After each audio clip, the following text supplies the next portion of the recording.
diliatin, apa nggak dikasih tahu gitu.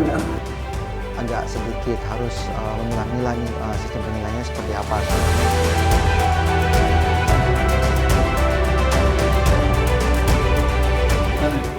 Berarti dari like kan ditentukan ya kan? Dalam menilai karya-karya yang masuk gitu, dan yang saya senang ya itu tadi bagus-bagus. Iya, hampir-hampir saya pilih disabilitas. Iya. Dari 22 kita pilih one best picture and one favourite.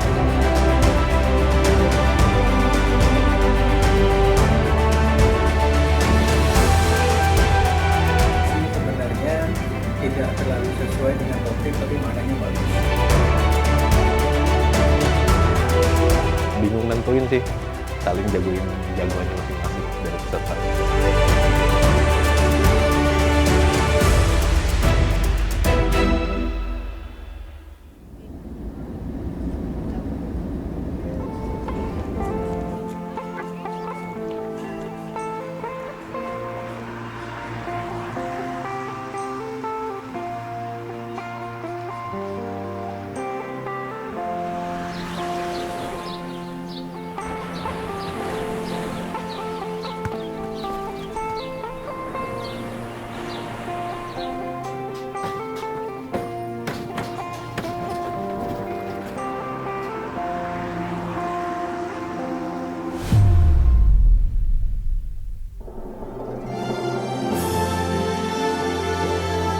Selamat datang dalam acara Bulan Perbe 2022 bersama Kita Tangguh.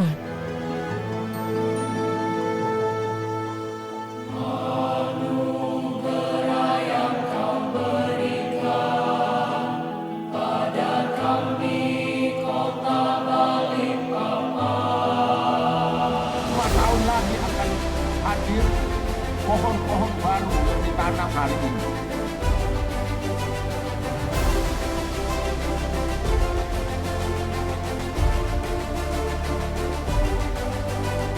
Mari para fotografer Indonesia untuk selalu membuat kreativitas tentang foto bencana yang setiap tahun selalu diadakan oleh BNPB di Indonesia ini. Terima kasih banyak untuk pihak BNPB dan juga segenap tim untuk acara Tangguh Awards. Sangat sukses, mantap. Sukacita sekali.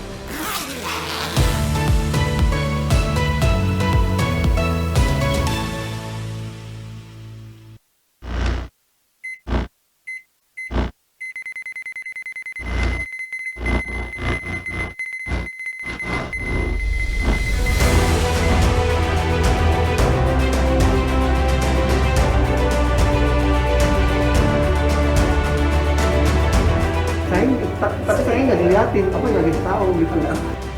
Agak sedikit harus memilah-milah nih sistem penilaiannya seperti apa.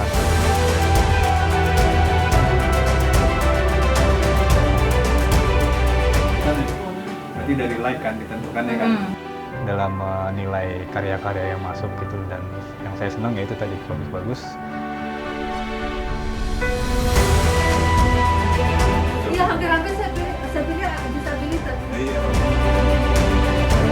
Dari 22 kita pilih one best picture and one favourite.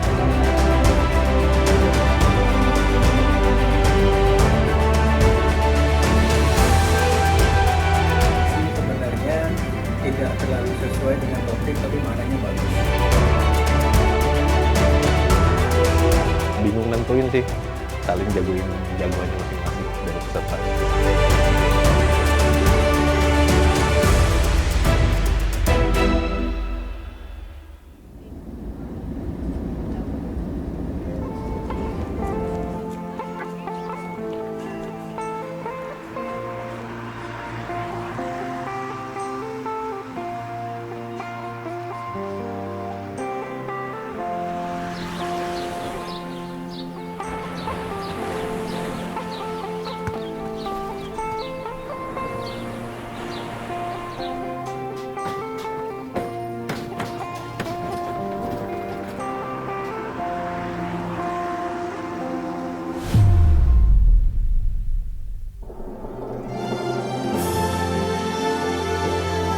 Selamat datang dalam acara Bulan PRB 2022 bersama Kita Tangguh.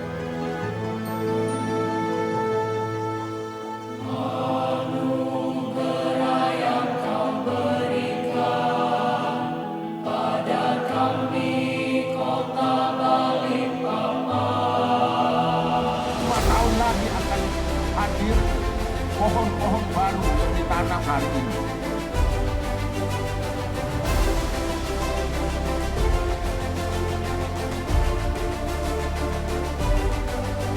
Nah, mari para fotografer Indonesia untuk selalu membuat kreativitas tentang foto bencana yang setiap tahun selalu diadakan oleh BNPB di Indonesia ini.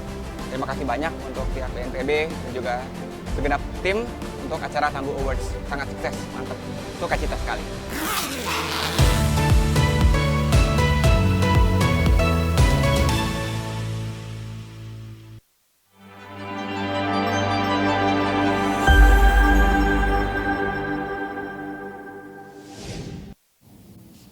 Selamat siang, apa kabar sahabat Tangguh? Semoga sahabat Tangguh di seluruh Indonesia tetap semangat dan selalu sehat. Apalagi para calon peserta Tangguh Awards 2023. Selamat datang semuanya. Perkenalkan, saya Ranti Kartika Ningrum yang diberikan kepercayaan menjadi moderator pada acara webinar Tangguh Awards 2023. Nah, sahabat Tangguh, sebelum acara akan masuk pada intinya, kita akan saksikan dulu nih sambutan dari Bapak Abdul Muhari PhD selaku Kepala Pusat Data Informasi dan Komunikasi Kebencanaan. Kami silahkan. Assalamualaikum warahmatullahi wabarakatuh. Saya Abdul Muhari, Kepala Pusat Data Informasi dan Komunikasi Kebencanaan BNPB. Tangguh Award kali ini memiliki program menuju penutupan submit karya, yaitu webinar. Pada hari ini, webinar untuk kategori foto yang bertemakan menangkap peristiwa bencana dengan kamera. Pembicara kategori fotografi untuk webinar kali ini merupakan juri Tangguh Award di tahun 2023, yaitu Mas Irham. Mas Irham mulai bergabung menjadi pewarta foto di media Indonesia pada tahun 2003 dan kemudian terpilih menjadi salah satu peserta workshop foto jurnalistik yang diselenggarakan oleh World Press Photo dan European Foundation in Hanoi, Vietnam. Bekerja sebagai pewarta foto di European Press Photo Agency sejak tahun 2004 hingga sekarang. Diharapkan dalam webinar kali ini dapat mempertajam ilmu bagi para peserta untuk dapat menjadi juara di Tangguh Award 2023 serta memberikan manfaat untuk ilmu kebencanaan yang lebih luas. Wassalamualaikum warahmatullahi wabarakatuh. Kita akan menyaksikan penganugerahan Tangguh Awards 2022.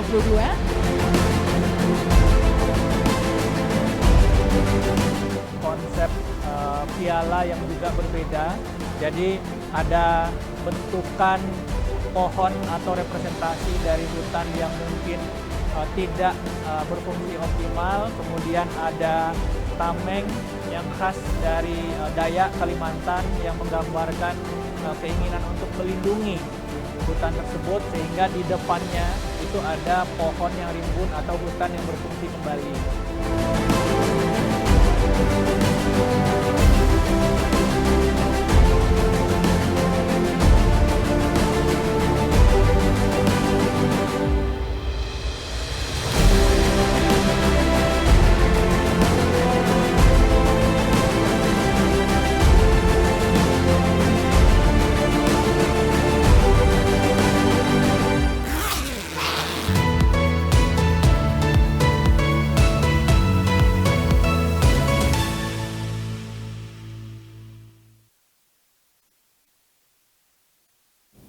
Terima kasih atas sambutannya Pak Am dan baik sahabat Tangguh. Dan kali ini kita akan masuk pada webinar kategori fotografi yang bertemakan proses kreatif dalam membingkai cerita foto bencana. seperti yang sudah sebelumnya Pak Aam jelaskan dan cerita sedikit, bahwa narasumber kita pada hari ini adalah Mas Irham. Boleh kita sapa dulu sedikit ya. Halo Mas Irham. Halo Mbak. Baik, Halo apa semua, kabar teman-teman. Mas Irham? Baik, Alhamdulillah. Siap. Sehat-sehat. Nah, sebelum kita masuk nih, Ranti juga mau mengulang sedikit nih cerita tentang Mas Irham, bahwa Mas Irham ini adalah seorang pewarta foto di media Indonesia pada tahun 2003 dan kemudian terpilih juga nih menjadi salah satu peserta workshop foto jurnalistik yang diselenggarakan oleh WordPress Photo and Europe Foundation in Hanoi, Vietnam. Kemudian, Mas Irham juga bekerja sebagai pewarta foto di European Press Photo Agency sejak tahun 2004 hingga sekarang. Dan Mas Irham juga nih adalah juri Tangguh Awards tahun 2021. Mungkin sahabat Tangguh yang pernah ikutan mungkin kenal juga nih sama Mas Irham ya. Oke, karena kita sudah mengenalkan Mas Irham, Ranti mau tanya-tanya juga nih sebelum masuk pada paparannya Mas Irham. Seperti apa nih Mas Irham tantangannya menjadi juri Tangguh Awards? Pasti ada bedanya di tahun 2021 kemarin sama yang tahun 2023 ini. Apakah ada tantangan tersendiri? Boleh dijawab Mas Irham. Oke, selamat pagi semua teman-teman, sahabat Tangguh. Jadi kalau cerita sedikit soal penjurian bagaimana menjadi juri di lomba Tangguh Award, itu yang pasti kita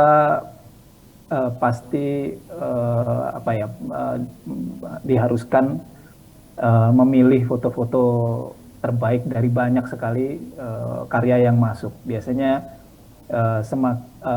ada kecenderungan kalau ketika kita ada bencana yang menonjol, itu foto-foto dari daerah itu yang akan banyak mendominasi lomba karya-karya foto yang masuk untuk lomba Tangguh Award. Terus mungkin sedikit sedikit bercerita pengalaman soal menjuri. Jadi nggak kebanyakan sih, ada beberapa foto teman-teman yang mengirimkan foto yang agak luput. Jadi kadang kita kan berbicara soal bencana, tapi ada foto-foto yang masuk justru dari bukan peristiwa natural disaster gitu. Jadi ada foto kebakaran segala macam yang sebenarnya kalau dipisahkan itu sebenarnya tidak termasuk dalam bencana natural disaster. Nah, itu yang kadang-kadang menjadi bahan untuk diskusi ketika kita menjuri lomba foto Tangguh Award gitu, Mbak. Wih, berarti memang ada beberapa diskusi lebih lanjut terkait dengan substansi ya, terutama inilah yang menjadi tantangan. Baiklah, tanpa berlama-lama lagi, Ranti juga udah nggak sabar nih, mau belajar bareng Kak Irham juga, gimana sih cara melakukan, fotografer khususnya di bidang kebencanaan yang terbaik pastinya. Dan jangan lupa sahabat Tangguh yang ingin bertanya bisa langsung mengajukan pertanyaan melalui kolom chat Zoom atau raise hand. Jangan lupa cantumkan nama dan asal sama profesinya ya sahabat Tangguh. Kak Irham boleh disilahkan. Oke, bisa tolong di share. Ada. Selamat pagi teman-teman sahabat Tangguh yang hadir di webinar kali ini.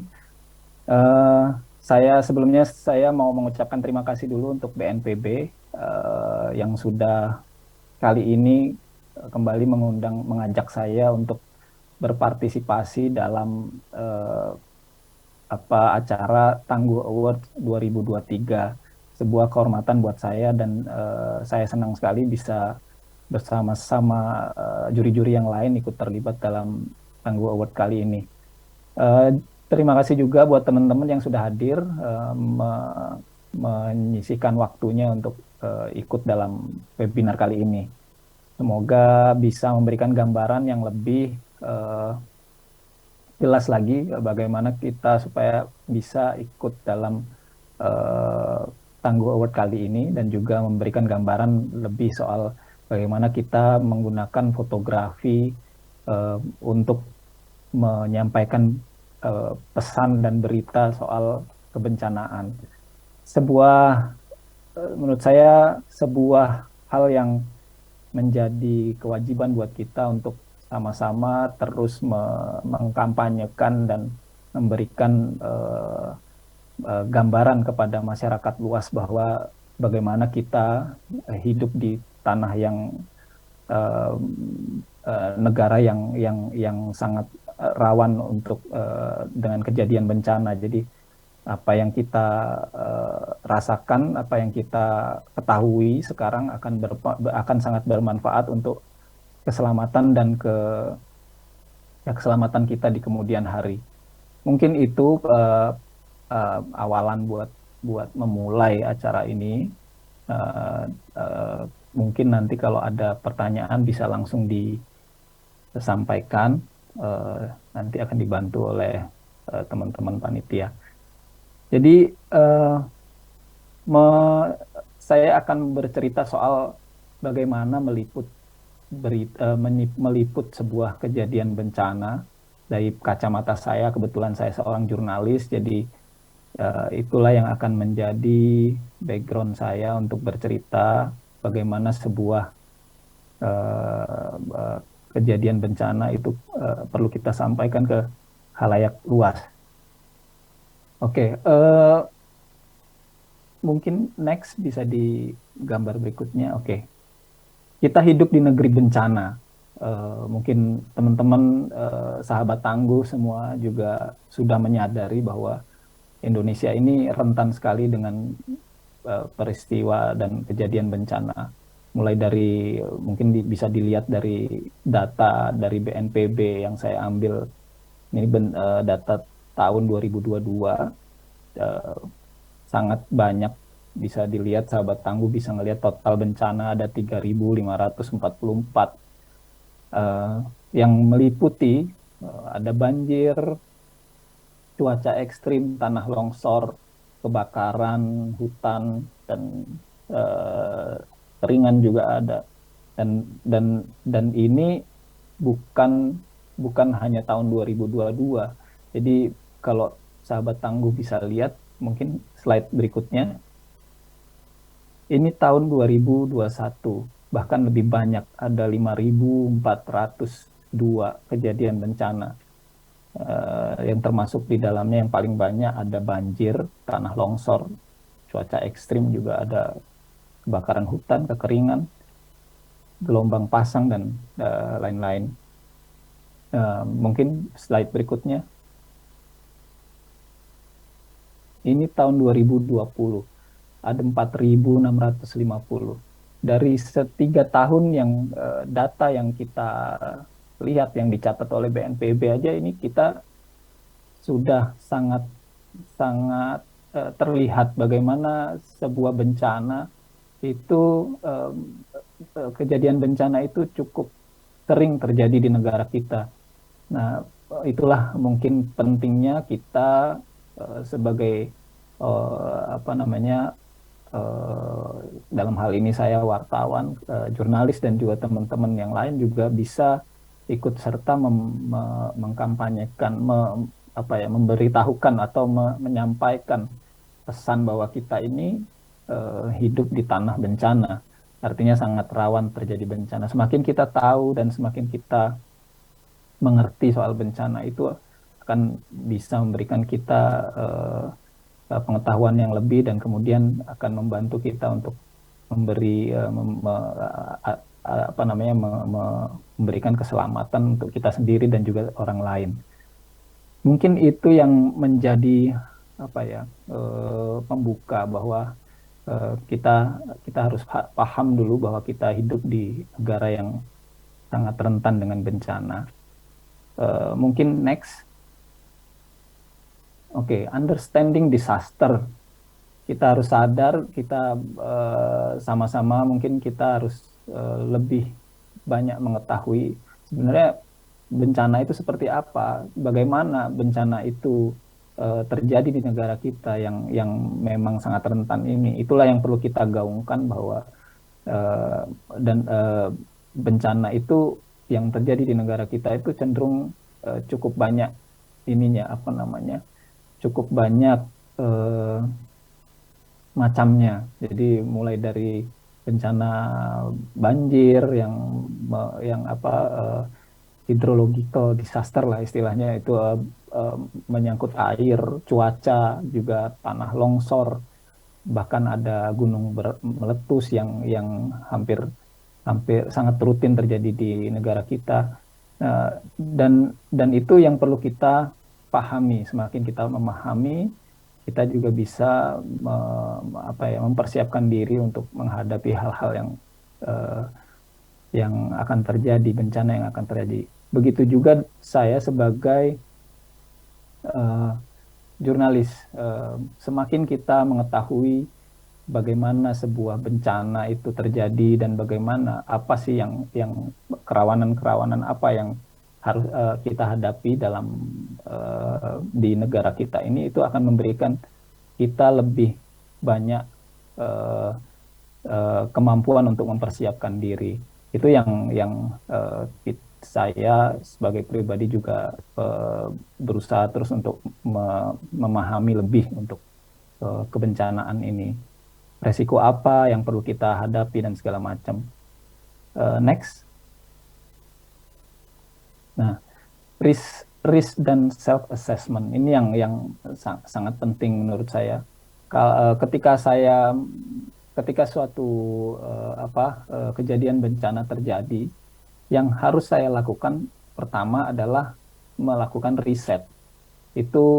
Riset itu bisa melalui bacaan, bisa juga dengan bertanya ke teman-teman yang lebih mengetahui. Itu yang saya lakukan. Jadi ketika suatu kejadian bencana terjadi, sebagai seorang wartawan, saya akan yang pertama kita harus ketahui adalah apa ya sebenarnya yang terjadi di peristiwa itu. Bagaimana, apa sih yang terjadi? Apakah ada gempa? Apakah gempanya itu mengakibatkan tsunami atau tidak? Apakah korbannya banyak atau tidak? Apa saja yang terdampak oleh gempa itu misalnya? Itu akan memberikan semakin banyak informasi yang kita bisa kumpulkan, itu memberikan kita lebih banyak, memberikan kita lebih waktu untuk dan bekal kita untuk lebih mengetahui apa yang akan kita hadapi dalam meliput bencana itu, gitu. Itu yang penting. Yang kemudian dilanjut dengan ketika kita mengetahui lebih banyak info, contohnya misalnya, apakah kejadiannya itu hanya gempa saja? Ketika gempa saja akan berbeda dengan persiapan ketika kita akan meliput sebuah gempa yang kemudian diikuti tsunami. Itu persiapan kita sebagai seorang jurnalis dan seorang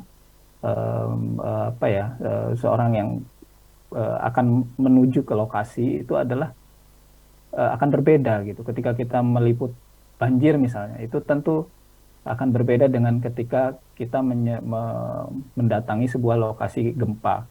Tentu akan memberikan kita persiapan-persiapan yang agak berbeda. Tentu sesuai dengan karakter bencana yang akan kita datangi gitu. Misalnya kalau banjir ya tentu kita akan lebih banyak membawa bekal atau peralatan yang bersifat anti air misalnya.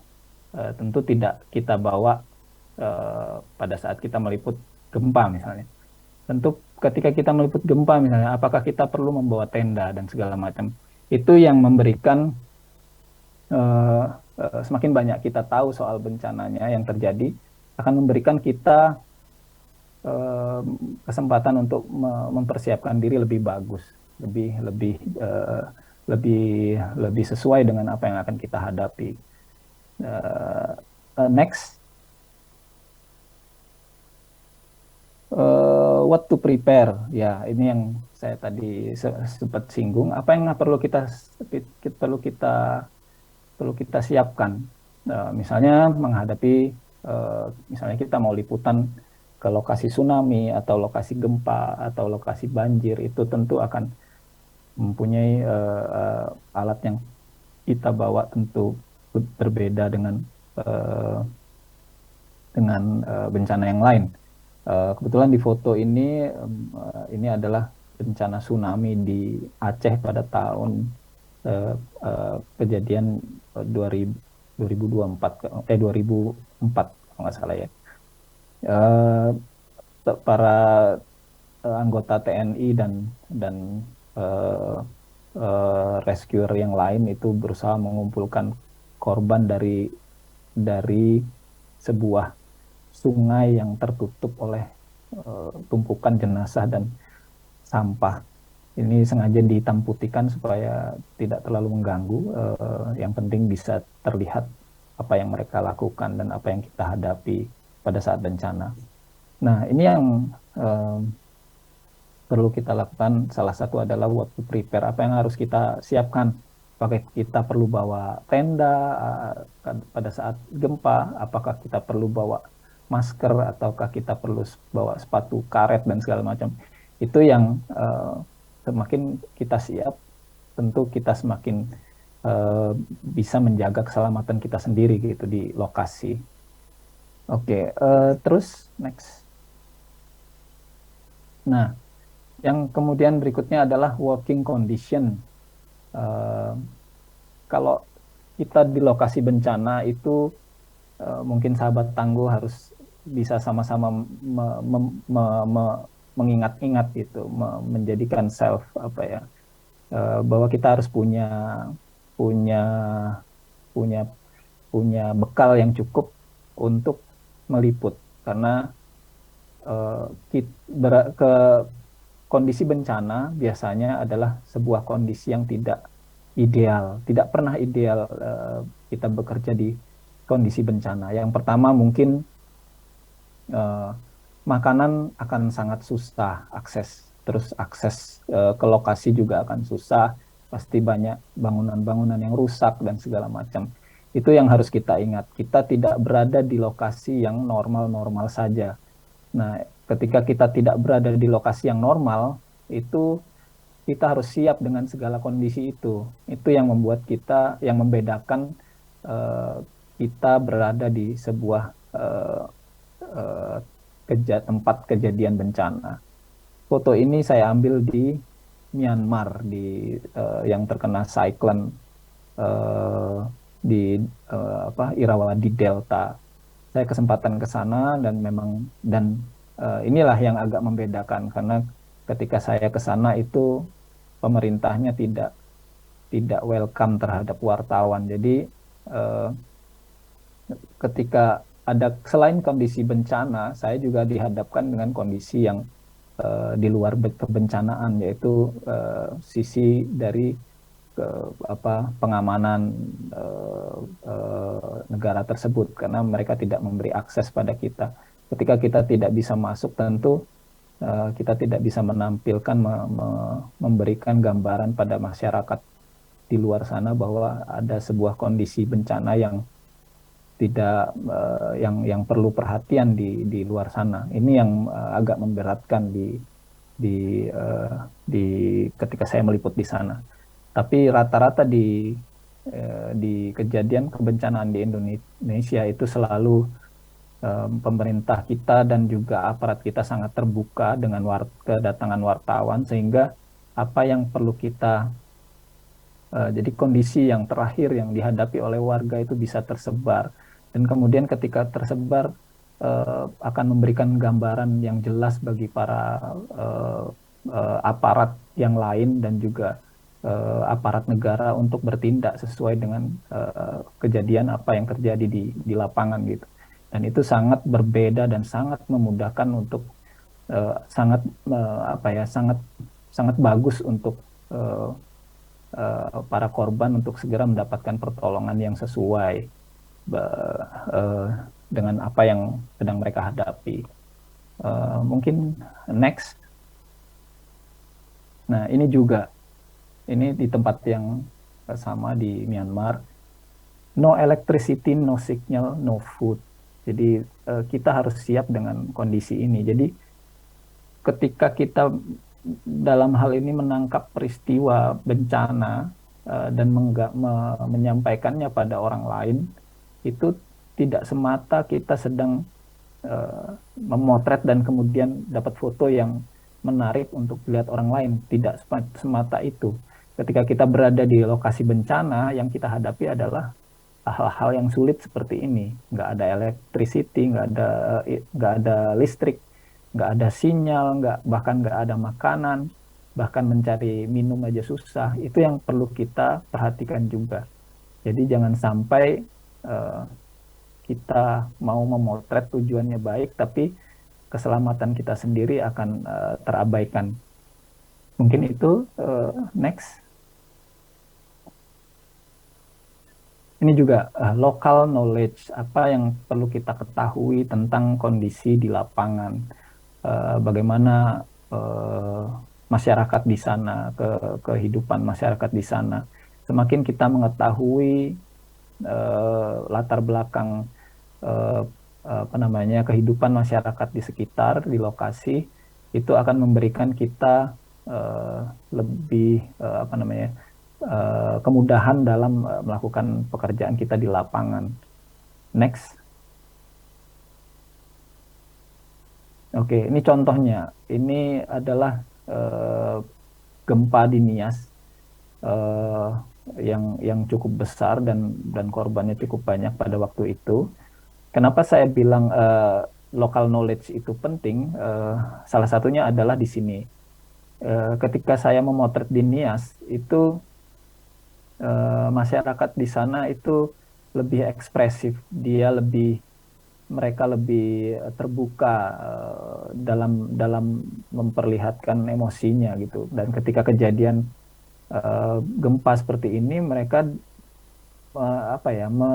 menangis dengan terbuka, nggak terlalu diambil fotonya itu mereka tidak terlalu terganggu gitu. Nah, hal yang berbeda ketika kita meliput tsunami di Aceh. Jadi sebagai perbandingan pengalaman, saya juga pernah memotret di Aceh dan juga memotret di Nias.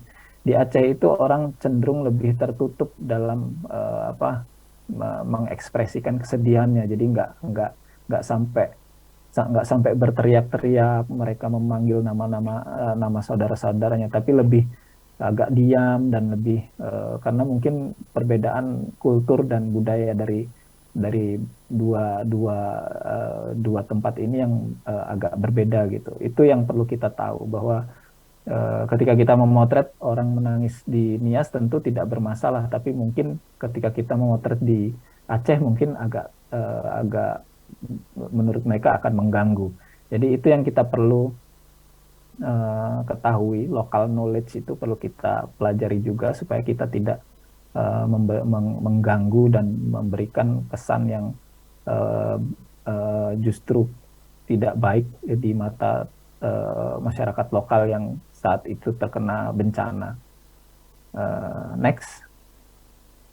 Nah, ini juga ini foto dari udara sebuah masjid di Lampu, Aceh, yang samping sekitarnya itu habis diterjang tsunami, tapi masjidnya masih berdiri walaupun juga mengalami kerusakan parah.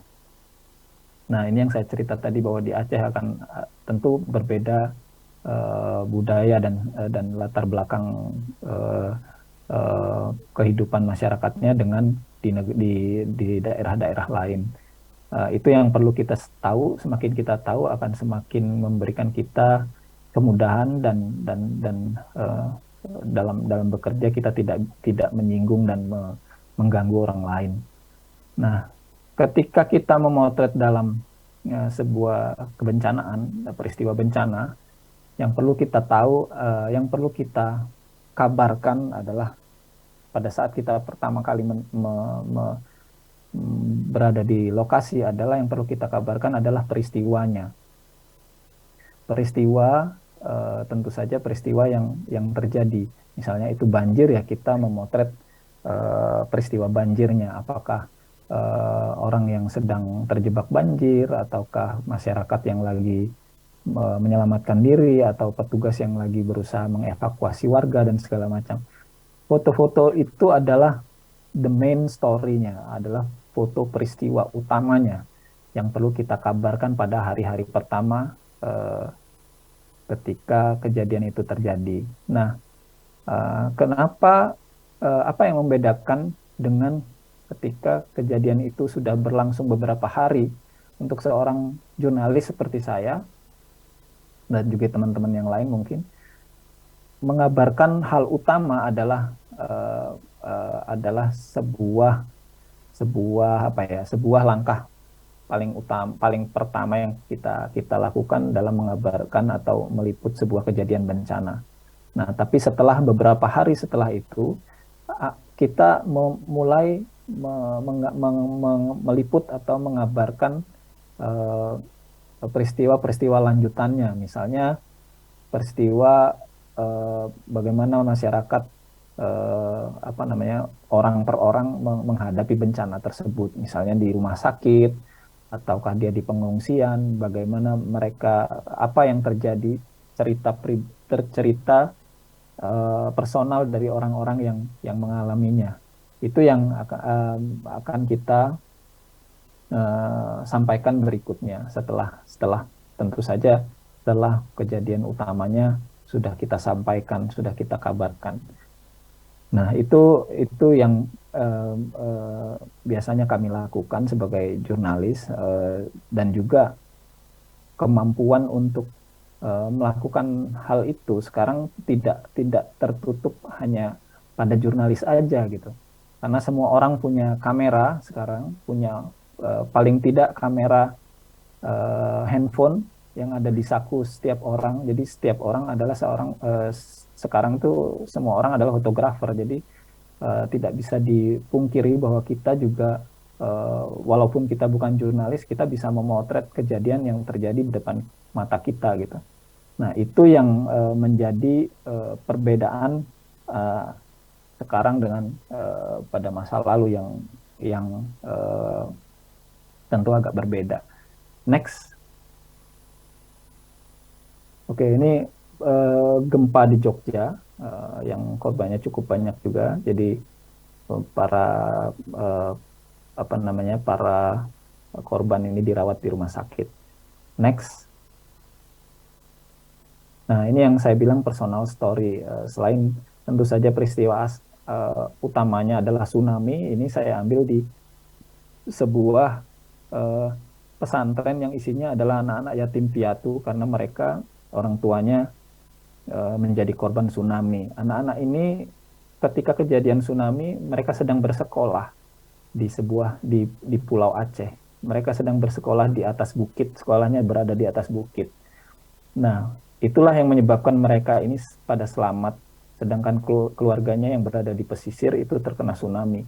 Nah, cerita-cerita seperti ini tentu tidak kita tampilkan pada awal-awal kejadian tsunami, tapi setelah itu kita bisa menemukan hal-hal seperti ini yang sangat menarik juga untuk kita kabarkan ke khalayak banyak. Next. Ini kejadian di Jakarta yang paling sering kita lihat adalah banjir. Nah, ini yang saya bilang semua orang bisa memotret banjir sekarang. Bagaimana kita menyampaikannya dengan dengan tepat, dengan jelas dan lebih menarik secara visual, tentu itu yang perlu kita pelajari bersama. Next. Mas Irham, izin. Ya. Saya mau reminder bahwa untuk paparannya ada 10 menit lagi. Oke, siap. Next. Sama, ini juga banjir. Bencana yang paling sering kita lihat di Jakarta. Berikutnya, ini juga di Jakarta. Next, ya, ini juga di Jakarta. Ini juga. Nah, ini yang saya bilang tadi bahwa gambar itu bisa peristiwa kejadian utamanya yang ada banjirnya, ada petugas yang lagi menyelamatkan dan segala macam. Tapi ada juga gambar-gambar yang lebih bersifat secondary seperti ini. Setelah kejadiannya selesai, terus masih kotor semua, bahkan barang-barang masih berserakan dan segala macam. Next. Nah, ini adalah pantai bahagia di Bekasi yang terkena rob hampir sepanjang tahun. Jadi rumahnya pada rusak karena air laut yang naik ke desa. Jadi desa ini hampir setiap tahun terendam oleh rob. Next. Ini juga. Next. Ini juga di Pantai Bahagia. Ini para orang-orang yang masih bertahan di desanya. Terus ini ada juga kita meliput sebuah potensi bencana ini di Pulau Pari yang sering terkena rob. Next. Ya, ini juga di Pulau Pari. Terus, nah, ini adalah gempa di Nepal. Waktu itu pernah saya liputan ke Nepal waktu kejadian gempa besar. Ini terjadi 2 kali gempa di Nepal. Yang pertama menghancurkan banyak sekali bangunan, tapi yang kedua, gempa besar kedua itu banyak memakan korban juga karena masyarakat itu mulai dalam kondisi masuk ke bangunan-bangunan yang sudah terkena gempa dan mencari barang-barang, mencari barang-barang yang masih bisa dimanfaatkan di rumahnya. Dan ketika banyak orang yang berada di bangunan-bangunan yang sudah rentan itu, kemudian terjadi gempa kedua, itu menyebabkan banyak sekali korban berjatuhan pada gempa kedua. Next. Nah, ini yang saya bilang personal foto-foto yang kita ambil setelah kejadian itu, kejadian besarnya kita kabarkan, kemudian kita mengambil story-story yang lebih bersifat personal. Ini di Nepal juga, seorang pengungsi di tenda pengungsian. Next. Nah, ini di Tacloban, hampir sama seperti tsunami, jadi kotanya tersapu oleh typhoon dan disertai dengan angin dan air dari laut. Next. Ini para pengungsi yang mengantri di sebuah airport untuk meninggalkan kota tersebut menuju Manila. Next. Nah, yang perlu ini di Palu ya, yang perlu saya sedikit sampaikan adalah kita perlu selain kita memotret, tentu kita harus menjaga keselamatan kita sendiri. Kita tidak boleh mati konyol di lokasi bencana ketika kita nggak berhasil, ketika kondisi tidak memungkinkan, kita harus berusaha menyelamatkan diri juga dan tidak terlalu mementingkan foto, karena ketika kita bahaya tentu tidak ada foto. Ketika kita menyingkir dari bahaya tersebut dan kita selamat, besoknya kita bisa bikin foto lagi. Jadi nggak ada berita atau foto yang lebih berharga dari nyawa. Jadi itu yang perlu kita ingat dalam memotret bencana. Next. Ini di Palu juga. Terus ya, ini ke mental health juga kita perlu jangan sampai kita justru stres di lokasi bencana, justru tidak membantu orang lain, tapi kita justru memberi pekerjaan tambahan buat para rescuer di lokasi. Next. Nah, ini salah satu yang paling penting adalah empati yang saya bilang tadi, bahwa kita harus punya empati ketika meliput bencana.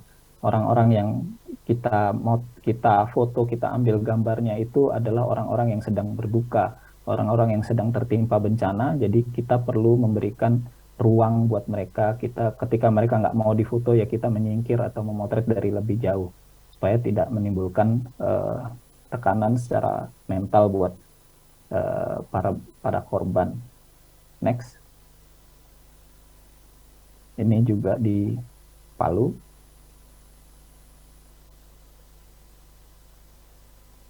Oke, ini juga di Palu. Next. Ya, ini juga di Palu. Nah, ini foto terakhir, foto di pantai Palu. Jadi, itulah hal-hal yang penting yang perlu kita saya garis bawahi, bahwa selain kita memotret, mencari foto yang berbicara dan memberikan gambaran yang jelas untuk orang lain yang melihat fotonya, tapi kita juga perlu memperhatikan hal-hal seperti empati. Kita perlu memperhatikan juga keselamatan diri kita sendiri, dan itu adalah hal yang jauh lebih penting menurut saya daripada sekedar foto yang terlihat bagus secara visual. Mungkin itu paparan saya kali ini. Mungkin teman-teman kalau ada pertanyaan bisa dilemparkan ke forum. Terima kasih. Wassalamualaikum warahmatullahi wabarakatuh. Terima kasih Mas Irham, dan boleh mungkin reactionnya tepuk tangan teman-teman yang ikut via Zoom dan yang langsung boleh. Wih, ternyata iya, wah luar biasa, sudah 1.000 orang yang tanda tangan, tepuk tangan maksud saya. Oke, nah ini keren banget informasi dari Mas Irham bahwa ternyata dari sekedar foto itu yang paling penting juga adalah keselamatan sang fotografernya, di mana pastinya fotografernya itu juga harus bisa melihat dan mengetahui medan yang akan ia hadapi, khususnya di tempat bencana, karena kita sedang berbicara konteksnya foto bencana. Nah, Mas Irham, setelah ini pastinya juga banyak banget sahabat tangguh yang pengen menggali lebih dalam tentang fotografer kebencanaan, khususnya bareng Mas Irham. Tapi sebelumnya Ranti penasaran juga nih, banyak banget peserta Tangguh Award itu yang pertanyaannya tuh hampir tiap tahun tuh mirip-mirip. Apakah memang foto yang menarik itu juga harus dari kamera yang mahal gitu? Atau sebenarnya dari pengalaman Mas Irham sendiri yang udah pengalamannya itu udah bertahun-tahun, apa memang Kak Irham tuh kayak punya sedikit tips and trick mungkin bagi teman-teman sahabat tangguh nih yang baru banget di dunia fotografi seperti itu? Boleh dijawab sebentar Mas Irham. Oke. Tentu saja enggak ya. Foto yang menarik, foto yang bagus itu nggak cuma sekedar dari kamera yang bagus. Tentu saja kamera yang bagus dengan teknologi yang bagus itu akan sangat membantu. Tapi foto yang menarik dan bagus itu juga bisa dihasilkan oleh foto-foto dengan alat sederhana seperti handphone. Handphone sekarang kan bagus-bagus, megapikselnya juga bagus, teknologinya juga bagus. Jadi ketika kita pakai untuk pemberitaan ataupun untuk dokumentasi itu sudah cukup bagus kualitasnya. Jangan salah ya, kita teman-teman wartawan dan media itu kan sering menggunakan foto yang dibikin oleh teman-teman BPBD di daerah, BNPB yang sering di-share oleh BNPB di rilis-rilisnya, dan itu kualitasnya nggak jelek sekarang, bahkan udah 1 mega lebih gitu, dan itu sangat membantu menurut saya buat media-media untuk menyampaikan peristiwa atau foto-foto terbaru dari daerah. Dan itu kan kita juga ikut berterima kasih buat teman-teman BPBD di daerah yang sangat cekatan dan cepat kadang-kadang memberikan update untuk peristiwa bencana di daerah. Gitu sih, Pak. Baik, memang berarti untuk sahabat tangguh nih yang mungkin belum punya kamera atau masih nabung, tapi sebenarnya ada loh beberapa tips tadian dari Kak Irham bahwa sekarang teknologi kita juga semakin canggih. Dari handphone kita juga bisa meng-capture real time, apalagi kalau dari handphone biasa kita bisa langsung dapat foto terbaik juga ya, pas banget sama momennya. Oke Mas Irham, nah sekarang sudah ada pertanyaan nih, dan buat sahabat tangguh jangan lupa bagi yang mau bertanya untuk juga bisa taruh di kolom chat atau raise hand biar nanti kita bisa nanya-nanya lebih banyak nih sama Mas Irham. Untuk pertanyaan pertama ada dari Mas Ibnu dari Basyirah Media.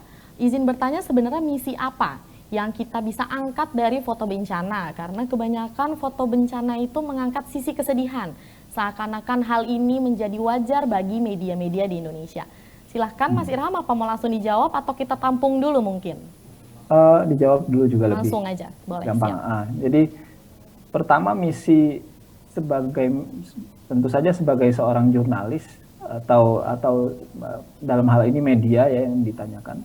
Tentu misi pertama adalah menyampaikan sebuah peristiwa, menyampaikan sebuah pesan, menyampaikan bahwa ke teman-teman, ke halayak luas bahwa ini ada sebuah kejadian bencana loh gitu. Kejadiannya seperti ini gitu. Itu adalah misi utama dari sebuah foto bencana menurut saya, dan itu misi utama dari sebuah media menurut saya. Jadi pertanyaan kedua hal-hal kejadian, menyampaikan sebuah kejadian kepada khalayak itu adalah sebuah tugas utama dari media tersebut.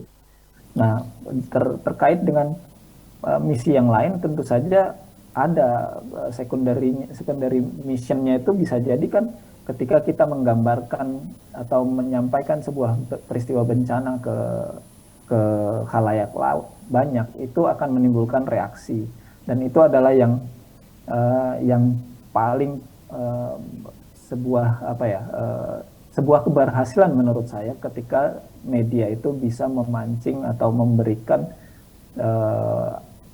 ajakan, karena dia memberikan gambaran yang sangat jelas tentang kejadian sebuah bencana, itu diharapkan bisa memberikan akibat atau memberikan reaksi entahkah dari aparat negara ataukah dari masyarakat untuk memberikan perhatian kepada korban-korbannya. Misalnya sebagai contoh, pada saat kejadian tsunami di Aceh itu pertama adalah foto itu nggak di hari pertama, foto tidak keluar, tidak ada foto hari pertama yang tersiarkan dari Banda Aceh. Jadi foto yang keluar pertama justru dari Phuket di Thailand dan juga dari Sri Lanka. Perhatian orang justru tersedot ke sana karena tidak ada visual yang keluar dari Banda Aceh. Padahal di Phuket dan di Sri Lanka fotonya sudah keluar. Jadi banyak wartawan yang justru perhatian orang justru tertuju pada peristiwa di Phuket dan di Sri Lanka. Pada hari kedua baru kemudian foto dari Banda Aceh keluar. Ketika foto itu tampil di media-media seluruh dunia, kemudian baru orang melihat bahwa Aceh ini yang paling parah adalah Aceh, dan kemudian orang menggerakkan foto-foto itu, membantu untuk menggerakkan pemerintah-pemerintah di seluruh dunia bahkan untuk memberikan bantuannya, menawarkan bantuannya ke Indonesia, dan berbondong-bondong bantuan dan orang-orang penyelamat itu datang ke Banda Aceh dan sekitarnya untuk sebagai follow up dari peristiwa tersebut.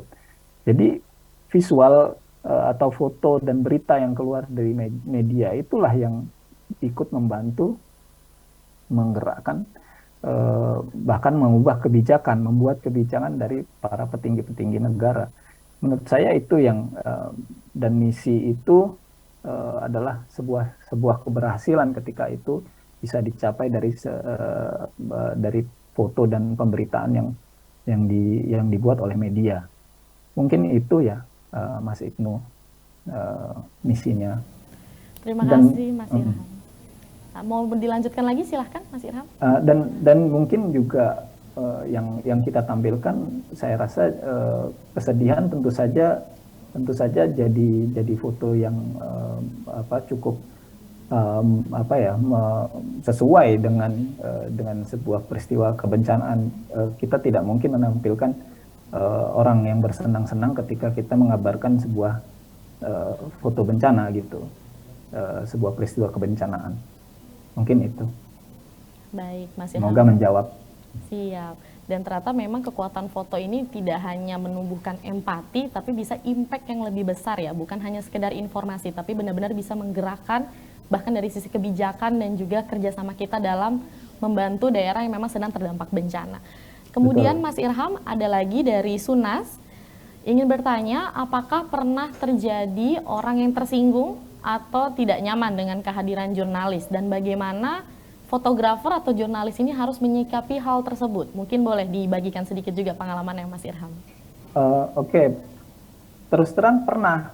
Justru itu yang harus kita hindari. Itu yang saya ungkapkan tadi di awal, bahwa kita harus hati-hati dalam meliput bencana itu. Karena pertama, orang yang kita liput, korban-korban ini tidak berada pada kondisi kejiwaan yang stabil. Kita harus tahu itu. Jadi harus banyak memaklumi gitu. Jadi teman-teman yang berada di lapangan harus tahu bahwa kita tidak berhadapan dengan orang-orang dengan kejiwaan yang sedang stabil. Nggak semua orang tuh tenang gitu. Jadi bisa jadi karena dia keluarganya hilang atau rumahnya rusak dan segala macam, itu menimbulkan secara kejiwaan dia tidak berada pada posisi yang normal gitu. Nah, itu yang perlu kita jaga. Kadang mereka marah, kenapa ngambil-ngambil gambar dan segala macam. Mereka nggak tahu bahwa kita juga memotret, memberitakan itu, dan kemudian menyebarkannya ke seluruh wilayah di Indonesia, dan kemudian itu akan memancing orang untuk membantu misalnya, atau memancing pemerintah untuk memberi perhatian lebih pada lokasi-lokasi tersebut misalnya. Itu yang mereka nggak sadar. Kadang-kadang mereka hanya, oh kalau ini wartawan cuman mengambil foto kesedihannya kita aja gitu, nggak ada manfaatnya misalnya gitu. Saya pernah ditanya seperti itu juga. Nah, yang bisa saya lakukan adalah kalau orang yang masih bisa diajak ngobrol, ya kita jelaskan, oh Pak, kita membantunya dengan begini caranya Pak. Kita nggak bisa langsung memberi uang misalnya, tapi kita nggak bisa langsung memberi makanan misalnya. Tapi dengan kita memotret, memberikan dokumentasi yang jelas, dan memberikan gambaran kepada orang banyak, itu akan memancing orang lain untuk memberi perhatian. Bahkan kalau pemerintah, ya mungkin yang tadinya di daerah itu belum dapat bantuan, pemerintah bisa menggeser bantuannya, oh di daerah sini ternyata parah, mereka bisa ke sana. Hal-hal yang itu yang perlu kita jaga. Kita perlu jaga empati, kita juga perlu mengetahui kondisi kejiwaan orang. Kira-kira orangnya nggak mau difoto, ya kita nggak perlu memotret orang itu gitu. Kita bisa cari orang lain, bisa memotret yang orang lain yang kondisi kejiwaannya lebih tegar dan segala macam. Mungkin itu ya. Mas Irham, berarti memang ada beberapa alternatif juga yang bisa dipersiapkan oleh fotografer ya. Memang kalau ketika kita di lapangan berkomunikasi dan ternyata tidak begitu mulus, mungkin sang fotografer bisa mencari beberapa framing atau angle yang lain. Boleh kita cari pertanyaan lagi, sahabat tangguh? Siapa yang ingin bertanya kepada Mas Irham? Ini pasti banyak banget loh, saya aja masih penasaran nih. Baik, selanjutnya ada Rian Iqbal dari BPBD Kabupaten Magelang. Izin bertanya Kak Irham, bagaimana tips dan trik secara teknis untuk membuat dan menyampaikan cerita tentang foto human interest di lokasi bencana? Mungkin secara singkat boleh, Mas Irham. Oke, pertama tipsnya dan triknya, mungkin yang pertama kita mau menyampaikan apa, perlu kita pikirkan dulu, apakah kita ingin menyampaikan peristiwa bencananya ataukah kejadian yang mengikutinya, misalnya human interest. Ketika misalnya kalau di Magelang mungkin lebih sering berkaitan dengan Merapi, mungkin kita bisa kalau mau memotret human interest yang ada kaitannya dengan Merapi misalnya, kita bisa memotret dengan menampilkan backgroundnya Merapi misalnya. Itu akan secara langsung memberikan koneksi, menghubungkan antara human interest itu dengan Merapinya sebagai sebuah peristiwa utamanya misalnya. Itu yang perlu kita lakukan. Atau misalnya yang human interest yang terkait dampak, misalnya orang-orang yang para petani yang sedang membersihkan atau memanen apa namanya sayuran yang masih bisa dipanen misalnya di tengah hujan abu misalnya, itu bisa secara langsung memberikan koneksi ke peristiwanya apa sih yang terjadi tanpa melihat, maksudnya tanpa kita kasih caption atau tanpa melihat captionnya orang sudah tahu bahwa oh ini orang sedang membersihkan ladangnya yang kena hujan abu misalnya. Itu juga salah satu. Jadi yang berikutnya mungkin human interest di pengungsian dan segala macam itu mungkin perlu kita perlu kita cukup hati-hati dalam memotret. Mungkin kalau misalnya masih terlihat gunungnya, bisa kita perlihatkan gunungnya. Jadi orang bisa melihat secara terkoneksi bahwa sebenarnya apa yang yang mendorong mereka kemudian mengungsi. Gitu. Itu mungkin salah satu tips dan triknya. Gitu. Wih, berarti memang fotografer ini juga harus bisa peka ya terhadap sekitar untuk bisa melihat sebenarnya di mana nih human interest bisa kita gabungkan agar informasinya itu bisa lebih utuh kita sajikan dalam satu foto. Dan kemudian ada pertanyaan dari Mas Igam Marendra, Sukma dari Jawa Timur. Izin bertanya, seringkali area bencana itu disterilkan atau dengan kata lain dibatasi siapa saja yang memasuki area. Apakah mungkin untuk para jurnalis foto ini bisa memiliki akses yang lebih mudah untuk memasuki area bencana ke sana? Karena memang konteksnya untuk bekerja ya, untuk situasi ini. Tetapi untuk orang umum bagaimana? Dan apakah ada tata cara atau tips khusus agar bisa memasuki area bencana untuk memotret? Seperti apa juga nih etika dan attitude yang dijunjung tinggi di sini? Biasanya saya selalu mengeluarkan kamera terlebih dahulu agar bisa masuk ke area tersebut. Terima kasih. Wah, ini berarti memang mungkin lebih kepada langkah-langkah legalitas gitu ya, Mas Irham. Mungkin bisa dibagikan sedikit. Oke, perlu dipahami bahwa memotret bencana itu kalau nggak penting sebaiknya nggak usah. Nah, itu menurut saya pribadi ya. Kalau wartawan memang ke sana untuk memotret, mengabarkan peristiwa yang terjadi. Nah, apa yang membedakan adalah wartawan itu mereka mungkin kalau bukan karena tugasnya mungkin nggak mau ke situ gitu. Jadi mau nggak mau dia harus ke sana untuk memotret karena itu udah tugasnya. Jadi ketika kita bukan wartawan dan lokasi kejadian itu misalnya ditutup kan biasanya kan ada sebabnya, apakah itu mengganggu proses evakuasi ataukah masih berbahaya, itu kan ada penyebabnya kenapa kok lokasi itu ditutup gitu. Nah, itulah yang artinya kalau kita tidak boleh ke sana, artinya ada sesuatu yang kondisi tertentu yang menyebabkan kita tidak boleh berada di lokasi tersebut. Nah, ketika itu misalnya memang berbahaya, berarti kalau memang kita nggak harus ke sana, ya sebaiknya nggak usah ke sana gitu. Artinya wartawan itu ke sana karena dia harus motret, itu udah kerjaannya dia. Makanya dia harus ke sana. Nah, sementara kalau kita nggak harus ke sana, bukan fotografer, bukan jurnalis yang memang harus memotret, sebaiknya ketika ada penutupan seperti itu harus kita patuhi dan kita hindari karena bisa jadi lokasi itu tidak aman. Yang kedua adalah bisa jadi kehadiran kita bisa mengganggu jalannya evakuasi dan proses-proses seperti itu. Itu yang perlu diingat. Dan juga wartawan itu kenapa kok dia boleh ke sana dan kenapa dia harus ke sana selain karena dia memang harus motret, biasanya teman-teman wartawan itu sudah dibekali dengan pengetahuan yang lebih terhadap kebencanaan. Itu yang membedakan dengan masyarakat umum. Mereka boleh ke sana dikasih izin misalnya sama aparat karena mereka sudah tahu apa yang harus dilakukan. Misalnya nggak boleh mendekat, harus motret pakai lensa tele, misalnya harus mencari posisi yang aman dan segala macam. Mereka sudah terbiasa melakukan itu. Itulah yang kemudian membedakan perlakuan aparat di lokasi dengan terhadap masyarakat umum. Nah, saran saya adalah kalau itu aman, kita merasa kita ngelihat itu aman dan masih memungkinkan, boleh-boleh saja kita di situ, asal kita harus siap dengan resikonya. Tapi kalau memang tidak memungkinkan dan kita nggak harus ke sana, sebaiknya kita nggak perlu membahayakan diri. Kita harus melihat kondisi.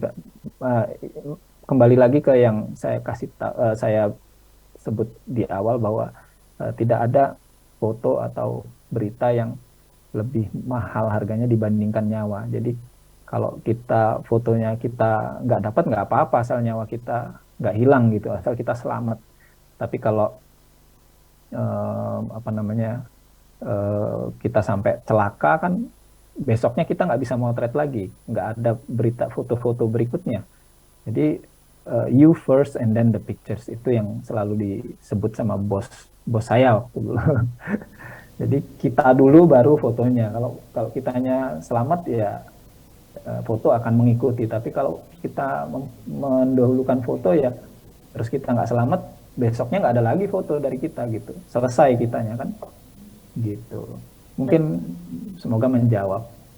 Ini penting banget untuk juga dipelajari oleh sahabat Tangguh, bagaimana terlebih urgensi yang harus bisa kita nilai juga dengan bijaksana, tapi tetap keselamatan sang fotografer, sang pewarta, sang jurnalistik yang harus didahulukan.